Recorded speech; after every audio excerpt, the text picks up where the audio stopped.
Welcome to the Gifts for Glory podcast, where we celebrate and promote men and women using their gifts for God's glory. Know someone who is making an impact for God's kingdom using their gifts, talents, and passions? We'd love to meet them. Send us an email at podcast@giftsforglory.com. That's podcast@gifts4glory.com. And now here is our host, Dave Ebert. Good evening and welcome, friends and neighbors, to the Gifts for Glory podcast. So excited to have you along with us tonight. I want to remind you as we head into the final week, can you believe it, the final week of October and on into November, we are getting ready for a couple of very exciting shows for Well-Versed Comedy, which is our improv ministry as part of Gifts for Glory. So I want to show you this flyer as we're getting ready for our big show on November 6th. November 6th at the Roxy in Lockport. RFK Comedy Night. Thanks for giving. It's improv comedy, clean, family-friendly for all ages. Tickets are $20 for adults, $10 for kids who are 10 and up. Under 10, free of charge to come in with a paying adult.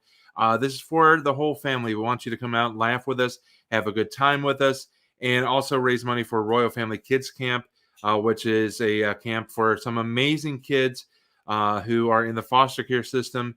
We spend an entire week just treating them like absolute royalty. So I hope that you'll visit us at rfkcomedynight.eventbrite.com. All proceeds go to benefit the Royal Family Kids Camp 2022 camp. So I hope that you'll be able to join us. If you're not able to join us, you can pay it forward. You can buy a ticket, and we can gift that to somebody that maybe can't afford a night out for their whole family. So we'd love to be able to gift those tickets away as well. And if you yourself are somebody that is like, you know what, Dave, my family could really use a night out and laugh and just get away from the burdens of the world, but we don't have the means, perfectly okay. Reach out to us here at Gifts for Glory, and we will make sure that you're able to go to the show and get your family that break, that respite from the battles of the world. So I do hope you'll reach out to us and let us know one way or the other if you can come. Find us on Facebook and share the event and get the word out. November 6th, it's a Saturday night. Great time for the whole family. Great date night. So come on out to the Roxy on November 6th, benefiting Royal Family Kids Camp. Now let's move on to our Devotions with Dave segment. Our Devotions with Dave segment is coming from John 1:1 and also verse 14. John 1:1 says, "In the beginning, the Word already existed. The Word was with God, and the Word was God." Verse 14, "So the Word became human and made his home among us. He was full of unfailing love and faithfulness, and we have seen his glory, the glory of the Father's one and only Son." So that verse for me, in that passage, those two verses there, as I read out of the NLT, is really important because so often we don't respect the Bible, and we also don't respect the name of Jesus. And what's important is we realize that Jesus was the Word, and he was God, and he was there from the beginning. So when we handle the Word, when we handle the name of Jesus Christ, we really have to be careful and be reverent of what that means, what the Word means, and what the name Jesus Christ means. It's a name above all names. It was the name that is given so that we can be saved, that we can be rectified or reconciled with God. Very often I see, especially on Facebook, on social media, these posts that just completely are irreverent of the name of Jesus. And they're also irreverent of the power and the meaning of the Word of God. So just remember what John 1:1 tells us, that in the beginning, the Word already existed. So the Word was there. The Word was with God, and the Word was God. And the Word became human, Jesus. So when we're speaking of Jesus, when we're speaking of the Word, when we're handling the Word, the sword of truth, we have to be very careful with it and respect the power that it has, and respect the meaning, respect the value, and respect what God went through to make sure that he could preserve it for us. So always handle the Word with care, handle the name of Jesus with care. And I just think that's incredibly important, something that we sometimes forget. So that was John 1:1, and that was our Devotions with Dave segment. So thank you for tuning in. We're going to start tonight's show with a trailer, but the trailer is from Honest to God. It's the latest project from Robert Alaniz. He's an award-winning filmmaker, and he's also an Elvis Presley record and memorabilia expert. You may have seen his films Heavens to Betsy from 2017, Heavens to Betsy 2 in 2019, also Mind Over Mindy back in 2016. So they're releasing Honest to God this year in 2021. They've already had a premiere on October 13th. The next one is coming up on November the 11th. You get more details at their website. But without further ado, let me play the trailer so you can get a taste of what Honest to God is going to be bringing us when we go out to see it in Highland Park on November the 11th.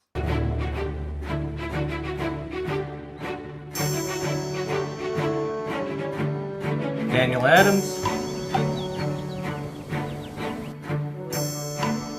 Daniel, I was wondering, could you call Pretzel? He has to poopy. Sorry. Oh, Danny boy, the pipes are calling. There's a good chance you have a terminal illness that could result in death in a short period of time.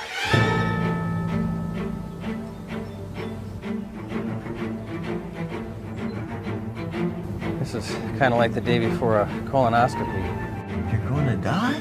Except this time, you won't be waking up afterwards to see if they found something. I think it's important that you tell Rebecca as soon as possible, while she still has a few good years left in her. Huh? Mormons! How cool! I'm Elder Jones. I'm Elder Wallace. And you guys look so young. How cute. Chloe, They're people, not puppies. I don't want to die. I'm only in my 50s, for God's sake. For your sake. I promise you, I will change. Good morning, my love. Good to see you eating at the table, son. My treat today. Why? Well, it's been a while since I've treated, so, you know. Whoa, you've never treated. I don't know. He's been acting strange ever since he went to see that Dr. Haja. Sure did. It is. Am I losing my mind? Or did I just see you hand a baggie of dog poop to Miss Tucker?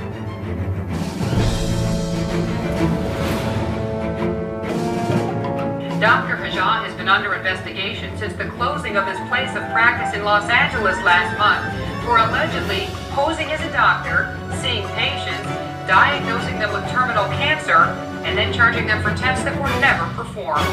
Yes!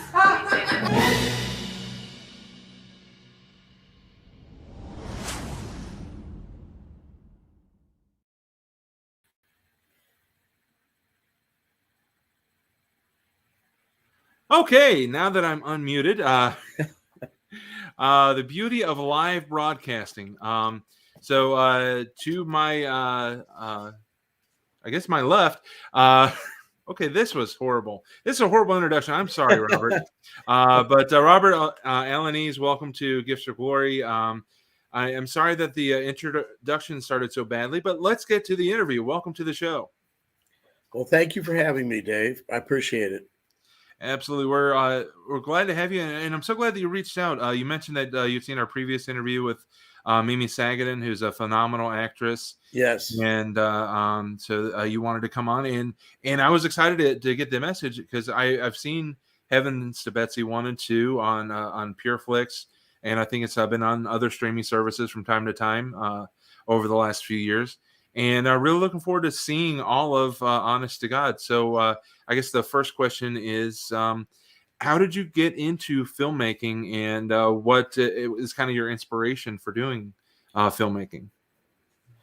Well, it's a long story, much longer than we have time for me to tell. So I'll give you the abbreviated version. I fell in love with movies when I was 15. I worked as an usher in a movie theater. I was too young to actually have a job, but I was thrilled that they hired me. And I was so happy to clean up the bathrooms and clean up after the movie people, the popcorn on the floor and everything. But I fell in love with movies then, and I got involved with theater in high school. And I started off as an actor, and I did a lot of acting. I even did Shakespeare, a lot of Neil Simon, a lot of comedies. And then that evolved into going to college. And in college, I really got interested in filmmaking once I found out in some ways it was easier to do than a play. I had written several plays when I was very young, and I even had a little theater that was built in my garage where we did local plays, or plays for the local people, neighborhood people. And they called us the Calumet Park Neighborhood Players, and we were in the newspaper, and we were all thrilled and everything. Yeah. But when I got into college, I took a film course, kind of fell in love with film, and decided to make a movie. So I actually made about 8 films, starting in about 1972, all the way through to about 1981. And they were hard to do because they were Super 8 films. They were, you had to film something, then take it to the drugstore, and then they had to develop it and come back. And then you have to look at it, and you have to hope that what you shot worked and everything. So it was quite a process. And during that time, I lost a lot of time, a lot of friends, a lot of girlfriends, a lot of jobs, because I was focusing on filmmaking. I had this uncontrollable passion to do this, and I never really understood where the passion came from and why I had it, but it was so deep inside me, I had to keep going. So I got married to my wife Carol, and I think for about 20 years I started a regular business, that's how I got into Elvis. As a matter of fact, I became an Elvis Presley memorabilia dealer. I co-authored several books. There's a price guide for Elvis Presley memorabilia called Presleyana that I co-author with Jerry Osborne. And I still do it to this day, believe it or not. I still deal Elvis Presley stuff. And I guess I'm an expert at it. At least they tell me I am. But then in that 20 years when I was doing all that, that passion was still in there. And I just had to do something. So my wife said, well, why don't you buy a screenwriting program and write a script, to satisfy some of that desire. So I did. And I wrote a script called Time Server, which was of course, first script I write has to be a time travel script, no money, no budget, nothing. And here I'm going to write a time travel movie. But I did, and believe it or not, I got some local people in Frankfurt, politicians and political people with some pull, and ended up shooting the movie. It took about a year to do, and we ended up premiering it at the Rialto Theater in Joliet to over 1,000 people opening night. I can't begin to tell you how blown away I was when that happened. And that kind of signaled to me that, hey, I gotta try this again. So I wrote another movie and another, and I kind of kept going. But I just developed this passion, like I said, and I never really knew exactly where it was coming from. Now I know where it's coming from. I made Time Server was a science fiction film.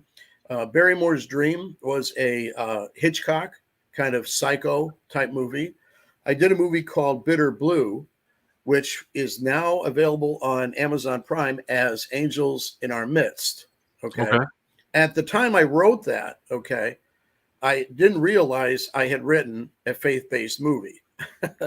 Well, the term faith-based really didn't start until after 2000, I think. It might have been around, but not as common knowledge as it is now. Okay, but I wrote a story about a boy who has a guardian angel for a friend, and this guardian angel is always talking to him and everything, but he's the only one who could see the angel, and so all his friends and everybody make fun of him.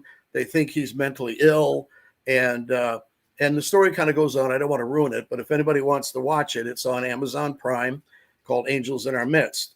It was picked up by Bridgestone Multimedia Group, which I had mentioned to you before, who will be taking care of distributing the new film. And I went back to, I don't know why, but after that film, I went back into another kind of horror type film, but it was kind of like a comedy horror film. And it did terrible. Nobody liked it. It was a bomb. I liked it. But that's the problem with a lot of filmmakers nowadays. They make movies because they like it, not realizing that, hey, somebody else has to like it if you're going to have any success or whatever. Right. And so after that, someone said, well, why don't you write a comedy? And I said, okay, let me think about it. And I was a big fan of Albert Brooks. I still am. I like Lost in America and Defending Your Life and some of his really funny movies. I also a big fan of Neil Simon and Woody Allen when he's good, right. when he's funny. So I gave a try at a movie called Dinks, Double Income, No Kids, and it was based on myself and my wife. We don't have any children, and I remember we first moved into our neighborhood. It was a family, neighborhood, and there were kids everywhere.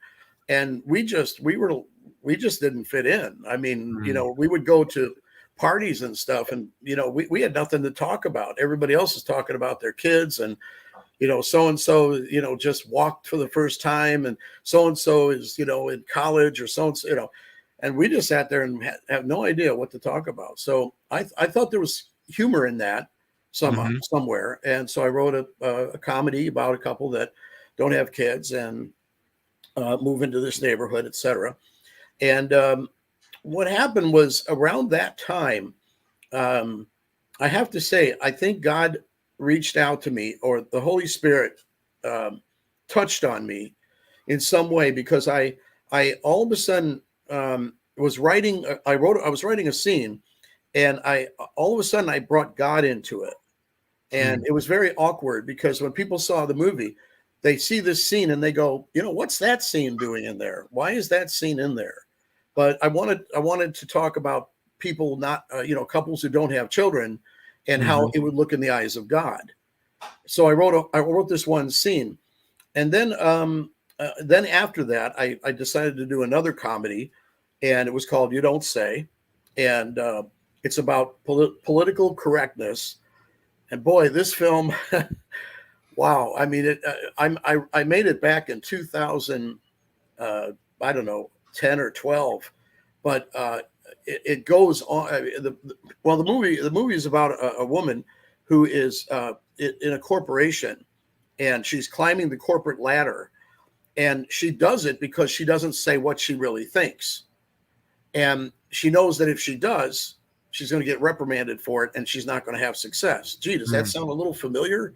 Right. What's going on now? And her boyfriend, who she's going out with, takes her to this kind of novelty store, and there's a bunch of necklaces hanging on the wall, and one of them is a necklace that if you wear it, it makes you speak your mind. Ooh. All right. So he buys it for her as a joke, because he's always trying to tell her, come on, be more honest and tell people how you really feel, blah, blah, blah. And he buys it as a joke, not thinking that it does anything. Well, of course, in the magic of cinema, she gets the necklace, puts it on, and all of a sudden she's telling everybody exactly what she thinks about everything. And it's a very funny movie.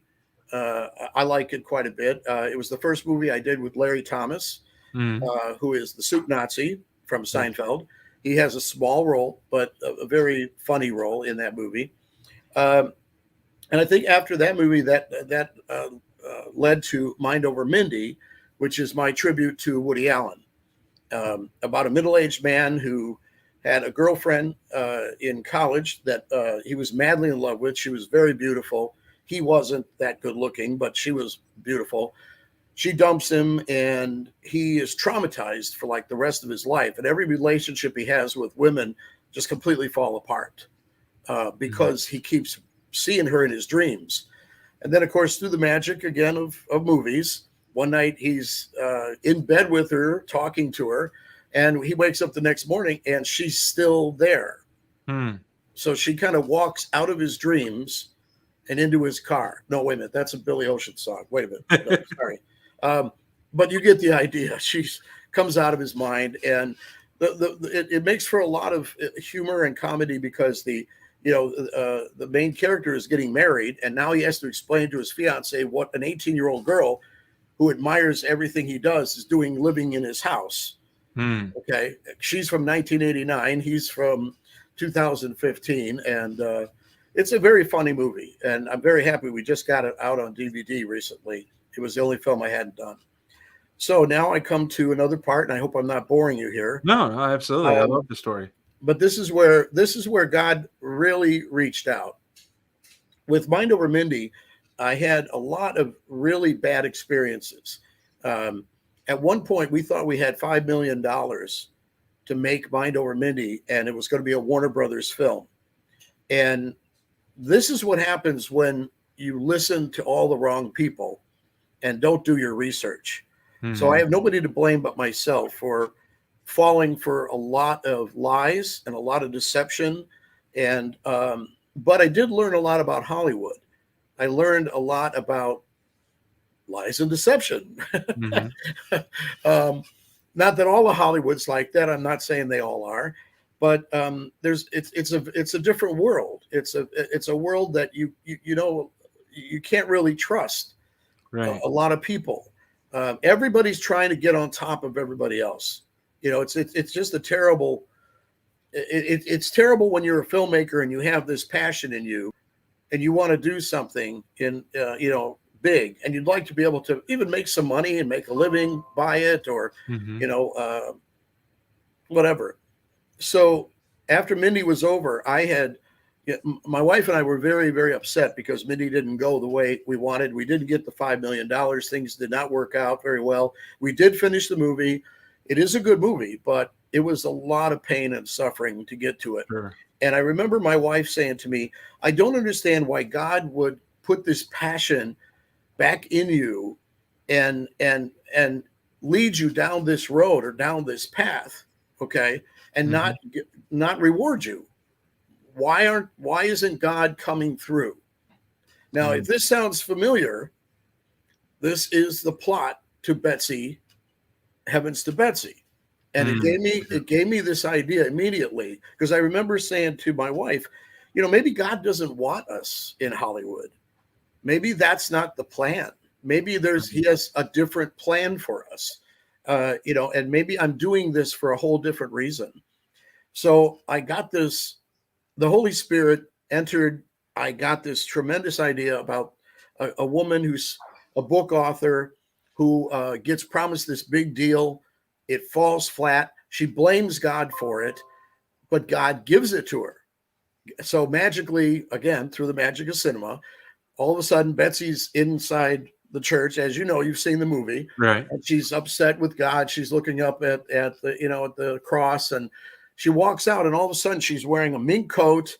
She's dressed in high fashion, and next thing you know, she finds out that she is a successful book author, and God grants her that and gives that to her.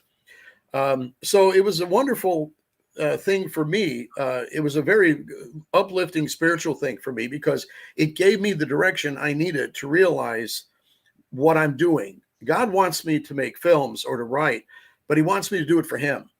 He wants me to get messages out for him, not for my own personal thing. Because I had my own personal thing with the one movie that bombed, and there's other movies that didn't do so well. But when I focus on him, everything seems to go really well. And Betsy 1 did very well. It's still available. You can still see it on Amazon Prime. It's all over the place, actually. YouTube's got it. PureFlix has got it. As a matter of fact, PureFlix was so interested in it, they talked me into doing a sequel. Which is why there's a Heavens to Betsy 2. Yeah. That didn't go as well as I had hoped, but I still did it. And it was rewarding. I still got a lot out of it. I think people I worked with got a lot out of it. And each time I always tried to, put a message in there. I would pray and I would ask God, what do you want me to say here? What can I say with my talents and my abilities? And my writing? What can I do to get a message out for you? Yeah. And of course, God works in funny ways, because he doesn't always answer. A lot of it is guessing, I think. God puts people in your life, and then you wonder why that person is there. And then time goes by and you realize, well, I couldn't have gotten here if I hadn't got it from this person. You know what I mean? So I know how God works. I know exactly how he works. So I'm alert now. And I think that that's the biggest problem with people who say things like, it was luck, or it was just by chance, or it was, coincidence. I don't believe in any of those words. I know what it is. I know divine intervention when I see it. And it took me a while to be able to see it clearly. Right. But Betsy 1, Betsy 2 really got me into that position. And because of that, I was able to venture into one more film, which is Honest to God. And you saw the trailer to it. The story behind that, briefly, although I don't know how brief I've been. No, tell us about Honest to God. How did it come about? Because it seems like almost you're getting to this point where you're kind of building momentum now that you're really focusing on using your gifts for God's glory. And now Honest to God is kind of still on that upswing as you're building that momentum. It is, but it was not an easy film to make. It was the hardest, most difficult film I ever made, and God put me to the test. My faith was pushed to the ultimate test. Was it only because? I'm sorry. Was it? Go ahead. You go ahead. I'm sorry. What was it difficult only because of the pandemic, or was it outside of that parameter as well? Well, okay. Well, it started with, it started with, I had three or four producers, executive producers, and I had investors. So we had money because of the Betsy films and the notoriety we got from there to move into another movie. So we started moving in that direction. And a day or two after our very, very first production meeting, a dear friend of mine, one of the executive producers, died of a massive heart attack. Oh, no. And that did not sit well with everybody. But we wanted to go on, we wanted to keep moving, and we did.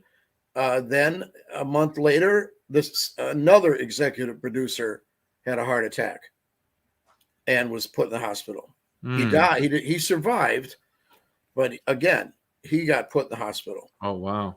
Then on April 11th, a day I'll never forget, I had an emergency appendectomy and found out that I had sepsis and I almost died.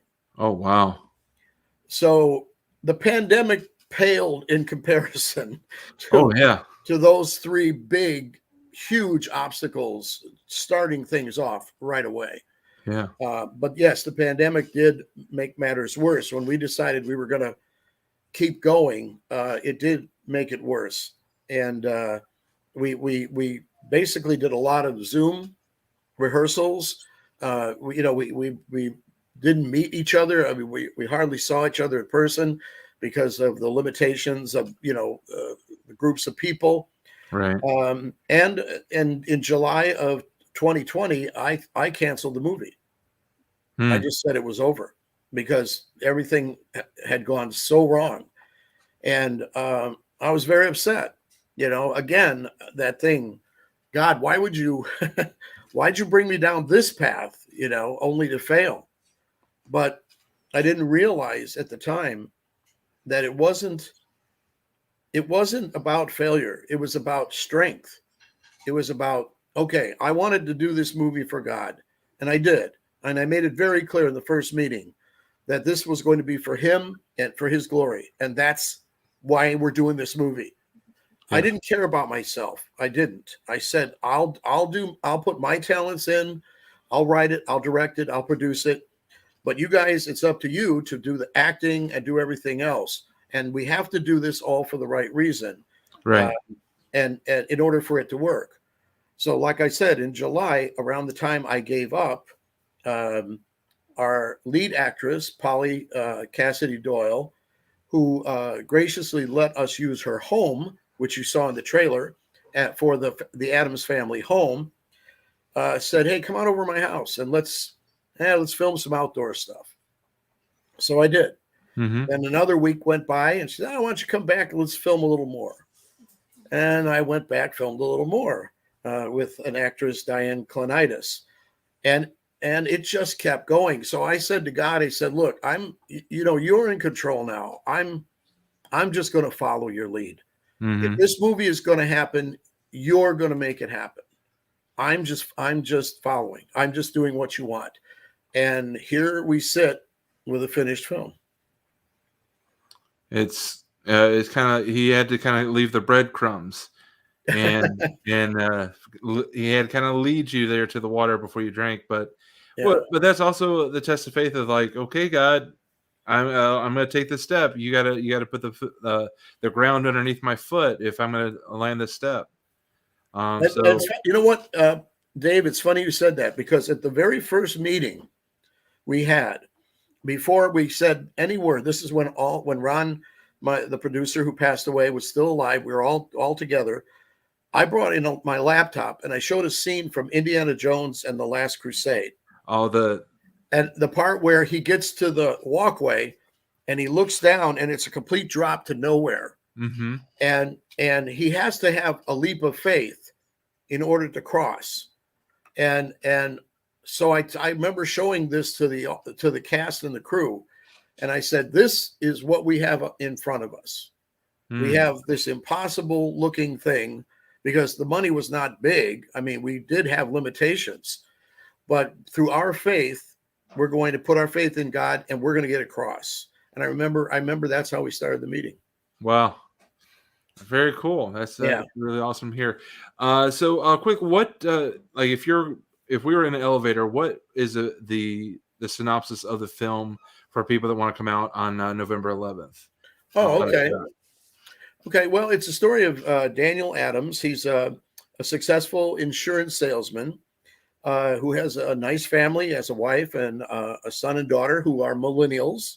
They still live at home. He is a Christian, but not as much as his wife. His wife is really like the backbone, diehard, dedicated Christian. Yeah. Daniel is kind of a character where he's almost like a Christian at when it's convenient. Sure. Right? And I know a lot of people like that. So it was very easy for me to come up with that character. Okay. A lot of people say, I'm a Christian, but do they do it? Do they believe it? Do they understand what it is? So Daniel is a personification of that type of person. He goes to a doctor and he finds out, the doctor tells him after examining him in a very awkward and very funny way, by the way, this is a comedy, that he only has 3 weeks to live. The doctor is played by Larry Thomas, the soup Nazi from Seinfeld, and he does a great variation on his soup Nazi character for this character. And basically Daniel, as it says in the trailer, starts freaking out and kind of loses his mind, and all of a sudden starts evaluating everything and trying to figure out how much time he has left. What can he do? He starts doubting his beliefs. He starts doubting his faith.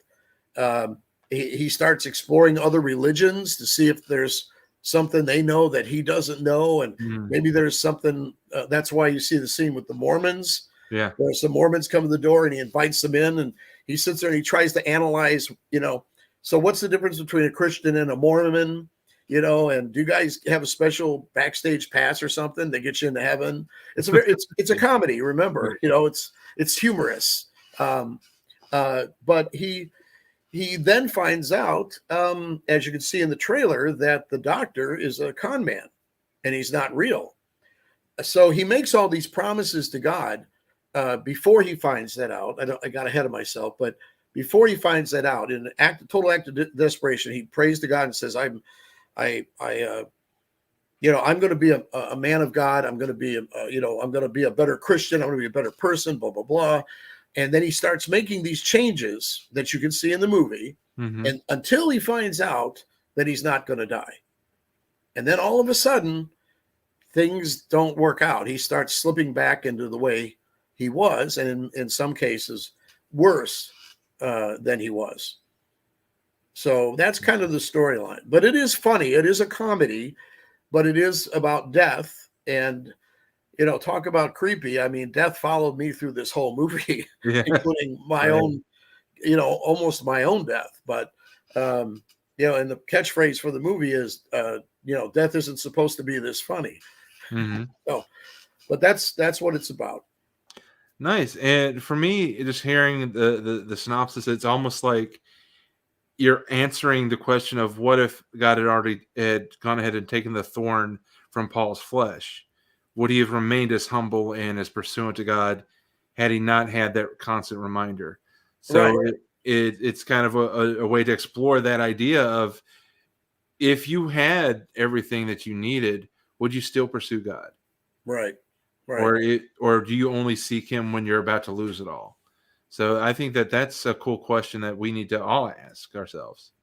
Yeah, and I think it did a good job of that. We had 2 screenings recently, and now I actually have audience response. It's one thing when I make the movie, I watch it, I analyze it, and I always sit back and say, I hope this works. I hope this is funny. I hope the message goes through. But again, just like Heavens to Betsy, I ask God, whatever it is in this story, that you want to communicate with it, let's make the story and somebody will find something in it. And I'm amazed sometimes when I finish a film, when people watch it and they'll come up to me and they'll say, "Oh, I loved the part where you wrote this and this and this because I felt like this." And I thought, I don't know what you're talking about. I have no idea what you're talking about, you know. Like, for example, one of the characters' name is Benji. And Benji is one of the main characters, and he's mentally disturbed a bit. He's a bit off, but he's Danny's best friend. And there was a woman in the audience, and when we had the Q&A, and she after the movie was over, she said she really loved Benji and the way I wrote him. She says because it shows people that even people who are not as mentally capable of things as other people or who have disabilities are entitled to be respected and entitled to have their day and you know, be, well, I guess I said be respected. And I don't know where she got that because I don't remember writing the character for that reason, but you know, that's what she got. And that's the fun part about it is people will always walk away with something that I didn't plan. So, you know, sometimes I even believe that's God's doing. Yeah. Maybe that's the message. Maybe God wanted that woman to see that moment in time, and there it is. You know, maybe that's what it was. Absolutely. And sometimes I've talked to pastors, and they've talked about times where they've given their message, and then 6 months later, somebody comes up and says, "When you said this, you know, it really spoke to me." And they think, "I never said that." And that's just the power of the Holy Spirit. Yes, you're working through whatever we're willing to give Him, and He can use it however He wants. And it may never make sense to us, but He just needs us to be the willing vessels that He can use in those situations. And yes, and it's funny. If I can add another little story here. Sure. When I first realized God's part in all of this, it had to do with the fact that a long time ago, when I was doing movies in college, after I got out of college, I did this one film called Miles from Nowhere. And when I got back into making movies, now that was in 81, I'm sorry, 81. When I got back into making movies in, I think it was 1998, I remastered or recut that film using, you know, today's technology or editing, you know, technology, computer. And I had a little showing of it in a bowling alley. Okay. So I invited all the people that were in that film, right? If I still had their names and address, I mean, 20 years had passed. Sure. So I did get a hold of some people. I did get the two characters that played the leads, and they came there. We had some refreshments. We sat down, we watched the movie. And I remember the mother, the woman, her name was Jody.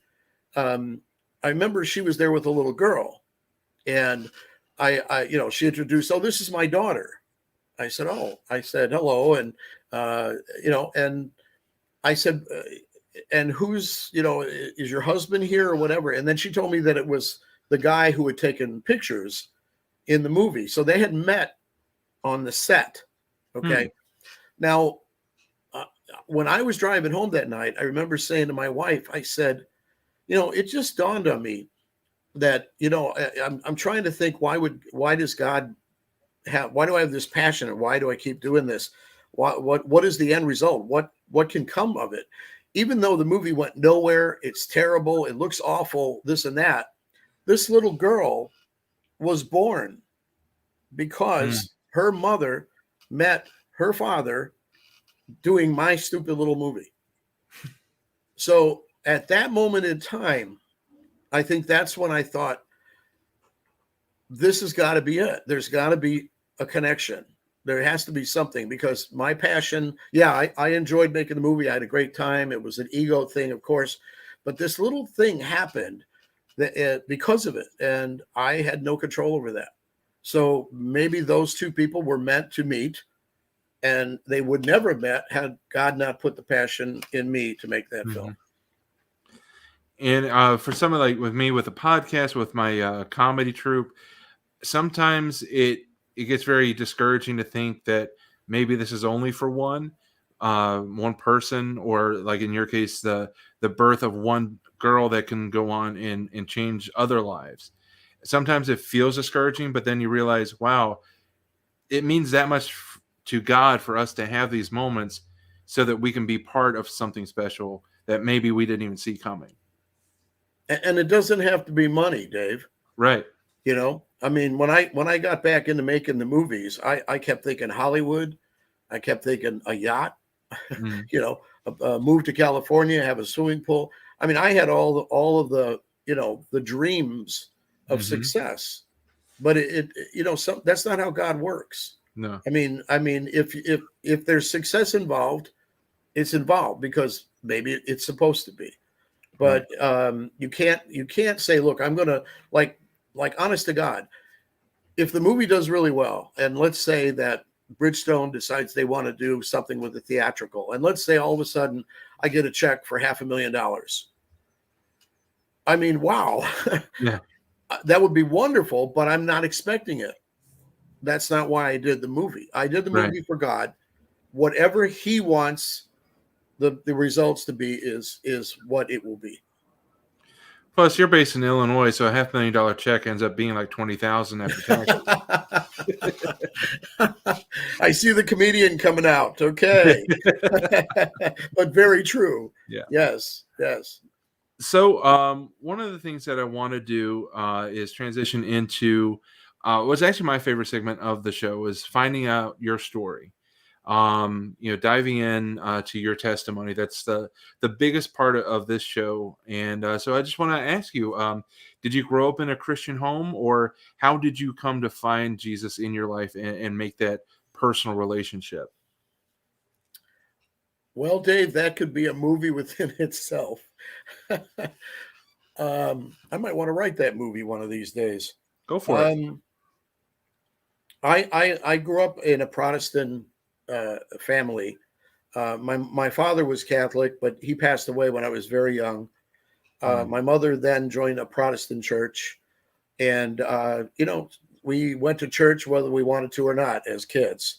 Right. So a lot of my I had Bible classes. I went to Bible camps, you know, Christian camps. So a lot of my upbringing was when I was fairly young, was when I was first introduced to God and to Jesus and all that. But, you know, as time goes by, you become an adult or a rebellious teenager, and, you know, that takes over. And it took me a while. You know, I strayed quite a bit from God, and He knows it, and I know it. But I kept coming back. He kept pulling me back.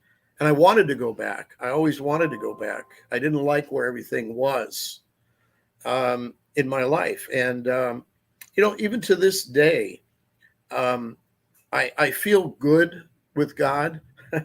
Oh, my God, that's a line from the movie. Oh, no. Okay. Yes, there's a line in there where Daniel says he's good with God. But I do. I feel good with Him. And I'm very happy where I'm at with Him. You know, I'm not a spring chicken no more, so I'm older, and I feel closer to Him, and I just want to you know, I want to find the mental compatibility with Him to, you know, to have a daily life of worshiping Him and having Him in my life every minute. And with the world the way it is, it's so hard. You know, it's a crazy world. And, you know, it's just heartbreaking where we are as human beings right now, and how far Christians are being pushed away. And, you know, it's a sign of the times, I think. Maybe the signs of other times, revelations, maybe.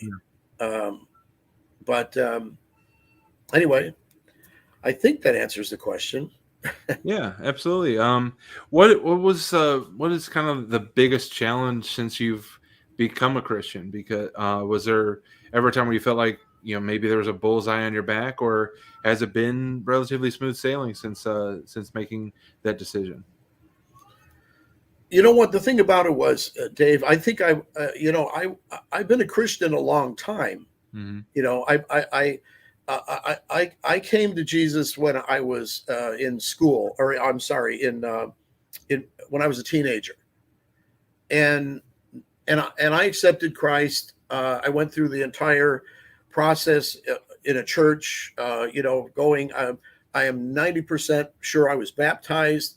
Although this was quite a while ago, like I said, I'm not young anymore. Mm-hmm. So I've always been one. I've just been, here and there and drifting and coming back. And in a way, I'm a little bit like Daniel, in honest to God. I'm not a Christian of convenience. I don't become a Christian when I want to be. I am one. It's just that, it's hard for me to practice it or to apply it. And I think a lot of people are like that. A lot of Christians feel that way. I mean, I think it's a full-time job, and it's hard for us in this world to find that full time, to be able to do it full time. We can do it in our hearts, and we can do it within ourselves, but it's hard sometimes to do it with other people. At least that's the way I feel. Absolutely. So that gets us towards our as we get ready to wrap up. Tell us, for those that may have joined late or that haven't joined us for the entire show, tell us about the movie, where they're going to be able to see it next, and how to find it, and then we'll get to our final two segments. So tell us about Honest to God, for those that have joined us late. Okay, Honest to God is going to be. It's already had 2 premieres in October, and we have another premiere, theatrical premiere, where it's going to be shown in the theater at the Landmark Theater at the Renaissance Center in Highland Park, Illinois, which is up near Ravinia. So if you know where Ravinia is, it's fairly close to where Ravinia is, north of the city. It's going to be on a Thursday night, November 11th, and the showtime is 7:00. And I will be there with the cast and crew, and we'll have an intro to the movie and then a Q&A afterwards. So that's where it's going to be as far as theatrical. It will be coming out in, I just talked with the distributor, and I believe it's coming out after the first of the year. So I think January or February, somewhere around there. Bridgestone Multimedia Group is putting it out, and it'll be available on Amazon Prime, PureFlix, and YouTube, and whatever other Christian platform that they can get it on. Perfect. You can also find more at honesttogodmovie.com. And for those watching, and you see it up on the screen, it doesn't matter if you capitalize the D. I just prefer it, so that's why it's there. But whether you capitalize it or not, you'll get to the website, honesttogodmovie.com. You can also connect to all the productions from Soul Productions at soul-productions.net. That's soul-productions.net. You can also find that in the show notes. And as you were sharing, had a few people chiming in. Polly Cassidy Kane saying that this is a wonderful interview. And we also have Diane Richardson saying this is amazing, and that other people see your heart. And then one more chimed in, Enrique Luis Vegilla. I probably butchered the last name. I'm sorry, Enrique. He says, great interview, guys. And he also shared the link to Honest to God movie /premiere. So, and that's no surprise, because Enrique is one of the executive producers. All right. So thanks everybody for chiming in. And and then our lead actor, Burke Sage, says, nice hat, Robert. And he would know. He's the lead in Honest to God. Yep. And also you said you had the cameo from the Soup Nazi as well. Mm-hmm. So how did you get connected to Larry Thomas, and how did you get him in? You've had him in a couple of your films. I also had Jim O'Hare in Heavens to Betsy, and Jim O'Hare is he played Jerry on Parks and Recreation, the TV show. Larry was fairly simple. Larry has been doing a lot of like movie conventions or movie conventions where you go and get autographs and people sell movie memorabilia and posters and all that kind of stuff. And there were quite a few of them in Chicago for a long time. So I would always see him there. Although it's funny because I never watched that episode. I never saw it up to the day that I actually hired him to be in the movie. I thought, boy, I better watch this Seinfeld episode because I have no idea who the Soup Nazi is, But basically, it was through another filmmaker, John Wesley Norton, who had Larry in his films, and I was looking for an actor with a name who could play a Mexican executive, but he had to have a certain look. He had to look like he was Mexican, and so John suggested Larry Thomas. I looked at him and I thought, well, I guess he looks Mexican. So I remember having a phone conversation with him. And I said, by any chance, can you speak Spanish? And he spoke Spanish to me on the phone. And I said, okay, that sounds good. Then I think you could do the part. I think that sounds great. So that's how I met him. And we've become very good friends. He was in Mind Over Mindy as well. He had a pretty big part in there. And, of course, now he plays the doctor in Honest to God. Great guy. Nice. All right. Well, again, for those that are listening, be sure to check out honesttogodmovie.com. The next showing is going to be in Highland Park at the Landmark Theater. Find information and tickets at honesttogodmovie.com. You're going to want to check it out. We saw the trailer to open the show. It's going to be a lot of fun. It's going to be funny. And as we've discussed, it might actually make a point or two that might register as you go about your day. And Francine Locke is chiming in. Hola, Roberto. Francine. Wonderful. Awesome. So the next segment that we do is called the interrogation. There's 7 random questions that wouldn't have otherwise fit in the conversation. So we will start that now.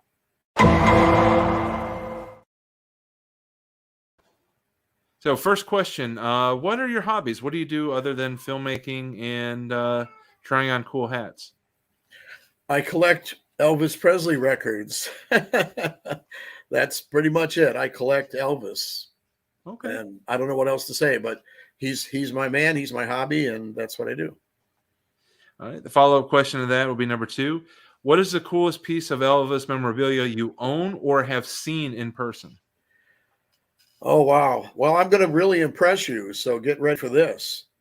In 1969, when Elvis Presley was deciding what he wanted to do with his career, because he made all those awful movies. Well, they weren't all awful, but he made some pretty bad ones. He wanted to go back into live performances.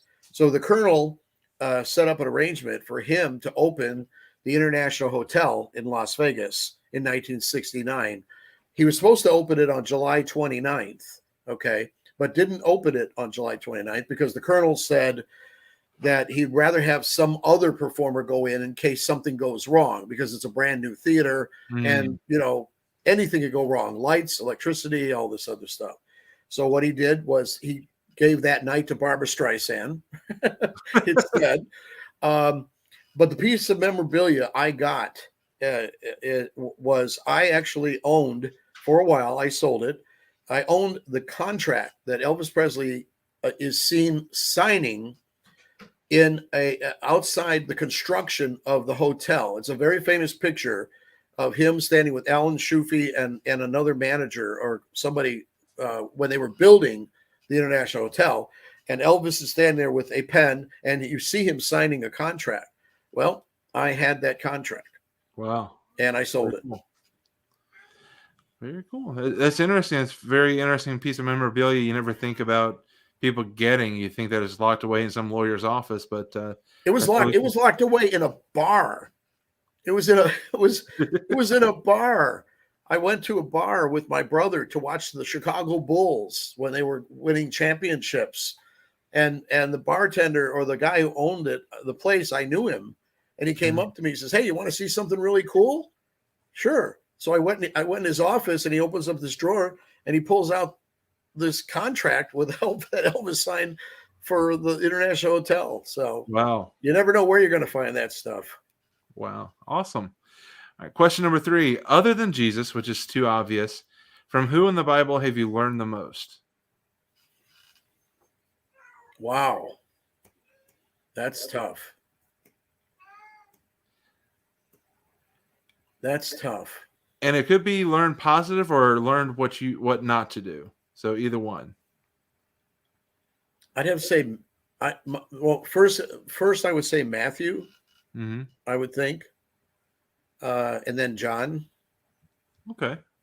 That's what I would think. I don't know who else to say. Okay, no problem. Good answers. Question number 4. And this could be a positive or a negative, either something you want to experience again or something you'd like to do over. What would you most like to do over? Either experience again because it was so good, or do over because you want to fix something. I'm pretty happy with the way everything went. Okay. I'm very happy with. I'm happy enough to say that if I died tomorrow, I'd be pretty satisfied with everything. And that's a blessing to be able to say that. That's not many people are willing to say that. So that's a really awesome blessing. So I have to ask. I didn't ask during the rest of the interview. Tell us the story of the hat and how did that become your trademark? The hat. My wife's got to be laughing right now. Well, it all started back when a movie called Urban Cowboy came out. Back in, what was it, 83 or 84? I can't remember. Mm-hmm. I worked in a nightclub as a disc jockey, and I didn't wear a hat at all. I never wore a hat. And my boss, Rich, came up to me one night and said, "Listen, next week we're bringing in a bull." And I'm like, "A bull? What do you mean?" Like the bull, like the one in Urban Cowboy. And people are going to be able to ride the bull. Yeah. So I want you to start playing country music. I'm like, "What? I'm going to go from Donna Summer and the Bee Gees to Johnny Cash? What? And he says, "And not only that, but I want you to get a cowboy hat." And I said, "No." But he's my boss. So I had to do it. So I went out to a Kmart and I bought a cheap, oh my God, it was so awful. It was a cheap Levi's cowboy hat for like $10. And I wore that thing for, I don't know, a couple years. And then somebody finally said to me, "That hat is awful. You do realize they do make really nice hats. There's a place, a company called Stetson. Have you ever heard of them?" No. And I think that's when I went out to an actual, Western store and started looking at hats. But that's when I first started. But the real reason I wear it is because in Memphis during Elvis Week, where I did the shows, okay. Mm-hmm. There are a lot of people. Well, first of all, you have to know there's a convention every year in Memphis. And this is where dealers come and sell Elvis Presley memorabilia from around the world. So when I was doing that back in the 80s, okay, and I wasn't wearing a hat, it was very, very hard for the foreigners to find us because we were Americans. So one time I went to Nashville. I found a white hat just like this, and I bought it. Wore it, and all of a sudden our sales went up because the Japanese all remembered where I was. They would go, over there, well, they wouldn't say over there. I can't say it in Japanese, but they always pointed to me. And the foreigners who couldn't speak English, they knew me because I had that hat on. So I said, "You know what? I'm going to wear this hat from now on." And I don't know. Then it just kind of stuck. I got used to it. So there it is, the hat story. Very nice. And Diane Richardson says, "I never heard this." Ha ha ha. So, oh boy. So now she knows. Now everybody's going to know. Everybody's going to know. All right. Question number 6. What habits or quirks do you have that your wife teases you about other than the hat? God, there's so many. How do I pick one? What habits or quirks does she tease me about? Oh boy. I really don't know. There's just so many. I really don't know. My first thing I would say would be snoring, but I know she doesn't like that. But I hear about it every day. I don't know. I really don't. I really. Okay. I really can't. There's quite a few. I've been married for a long time. Okay, so yeah. So you acquire a list. So I'm not really sure. It's hard to pick just one. Gotcha. No problem. All right. Final question of the interrogation. If money and time were no object, who would you most like to work with on a future movie?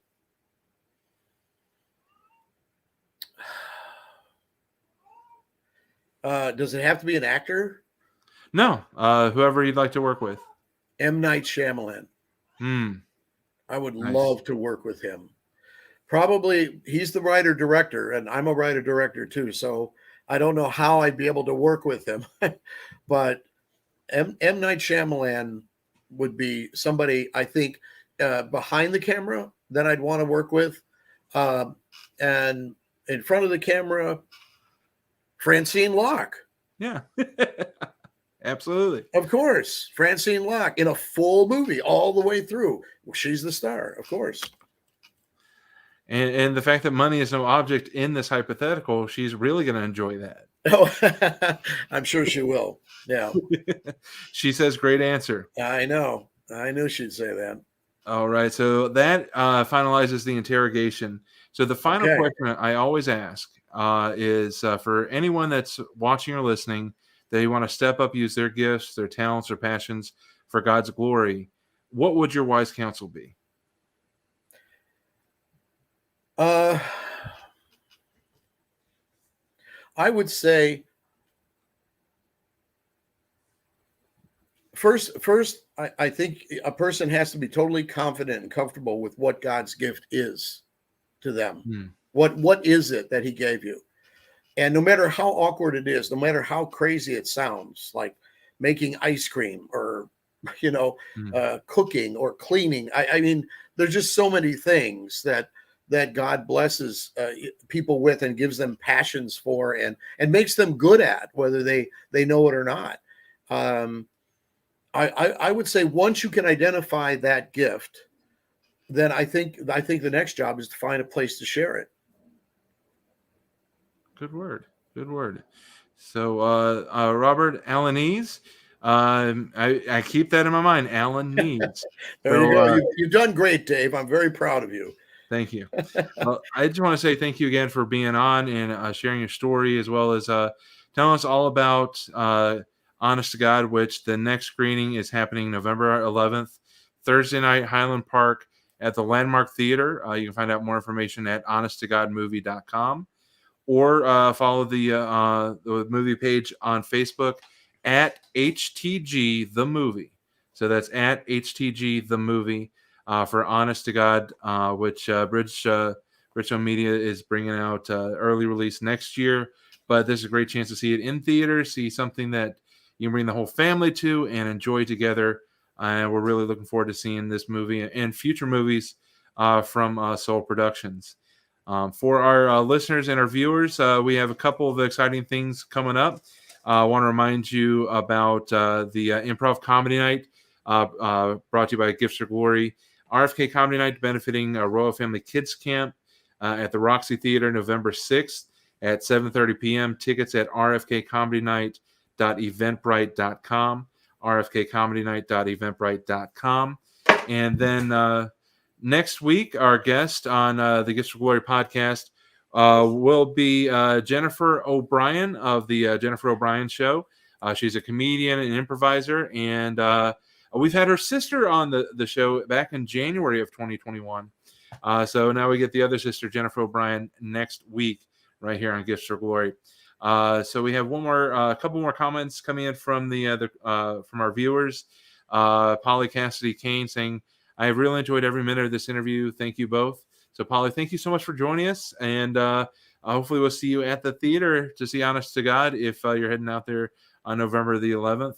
And then Diane Richardson, thanks for this. It was fantastic. So thank you, Diane. Even if you do have a Green Bay Packers logo in your profile picture, thank you so much. So everyone have a blessed rest of your day. Thanks for tuning in, and we'll see you next Monday live right here on Facebook, YouTube, and Twitch, or you can catch replays on the Creative Motion Network. Robert, Alaniz, thank you so much, and wish you all the best with this release and the future movies that God gives you. Thank you, Dave. I appreciate it. And thank you for having me on. I really, really appreciate it. Absolutely. Everyone have a great night.